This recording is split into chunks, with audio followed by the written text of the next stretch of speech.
À la fois une lutte et une forme de danse. Pratiquée aujourd'hui pour le plaisir un peu partout autour du globe, la capoeira a été initialement développée par les esclaves au Brésil. Alors la capoeira, c'est quelque chose qui remonte, c'est un art martial qui remonte à très longtemps, qui origine de l'arrivée des esclaves venus d'Afrique, principalement de l'Angola, qui sont arrivés au Brésil, dans la région de Bahia. Et les esclaves, comme on sait, n'avaient pas de droit, n'avaient pas le droit de posséder des maisons, n'avaient pas le droit de terre, ils n'avaient surtout pas le droit d'apprendre à se défendre. Alors la capoeira, c'est une forme d'art de combat qu'ils ont développé entre eux pour apprendre à se défendre et éventuellement pouvoir se libérer des pouvoirs qui les oppressaient. Et cet art martial-là, dans le fond, a été camouflé sous une forme de danse parce que, évidemment, il n'y avait pas le droit de pratiquer quelque forme que ce soit de combat. Alors, lorsque les gardes arrivaient, ils prétendaient qu'ils dansaient parce qu'ils avaient le droit de culte. Alors, ils avaient le droit de pratiquer la danse, ils avaient le droit de chanter. Donc, c'était vraiment camouflé sur une forme de danse.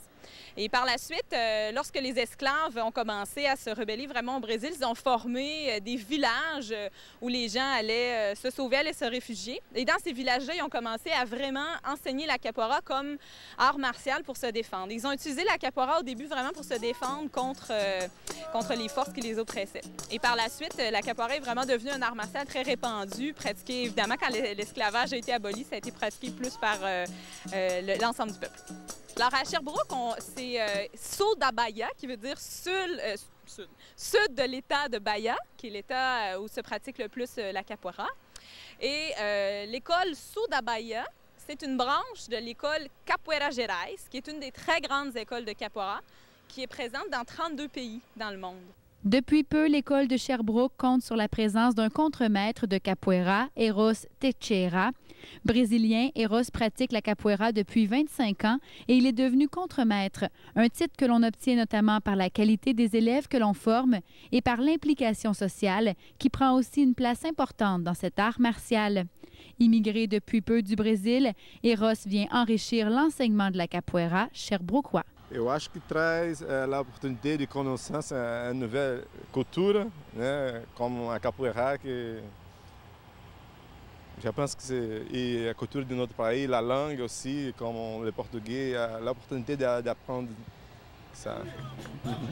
Je compléterai en disant qu'en fait, ce que ça nous apporte à Sherbrooke, ça fait des années qu'on fait la capoeira à Sherbrooke avec quelqu'un qui avait fait plusieurs années d'expérience, mais qui n'avait évidemment pas le grade de contremaître ni de professeur. Donc, la présence d'un contremaître pour nous à Sherbrooke, pour les gens qui faisons de la capoeira depuis un certain temps ici, c'est vraiment un très grand honneur, une grande chance pour nous parce que c'est des années d'expérience qui nous sont traduites à chaque cours, à chaque entraînement qu'on fait. C'est vraiment un modèle aussi pour nous de discipline, de voir vers où est-ce qu'on peut se rendre. Puis pour les élèves qui sont de plus en plus gradés, qui ont de plus en plus d'expérience, c'est aussi une grande source de motivation d'avoir quelqu'un qui nous donne des enseignements à la hauteur de ce qu'on pourrait désirer. Et à qui s'adresse la capoeira et pourquoi la pratique-t-on? À partir de 5 ans, 70, 60, 80, todo mundo pode praticar a capoeira. E os movimentos da capoeira e também a história. OK, alors il dit que, dans le fond, pour lui, ce qu'elle lui apporte la capoeira, c'est quelque chose d'historique. Il y a aussi tout l'aspect de la musique qui l'attire, duquel il retire beaucoup. Puis le sport, évidemment, l'activité physique. Je rajouterais qu'une activité qui est très complète.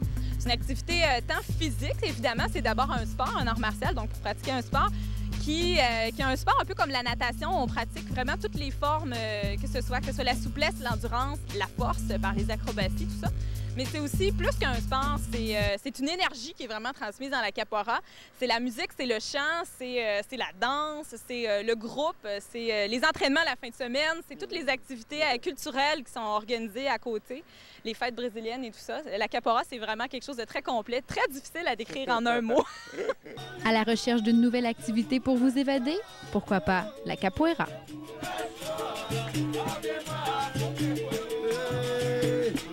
Aqui tem bebê, aí aqui tem bebê.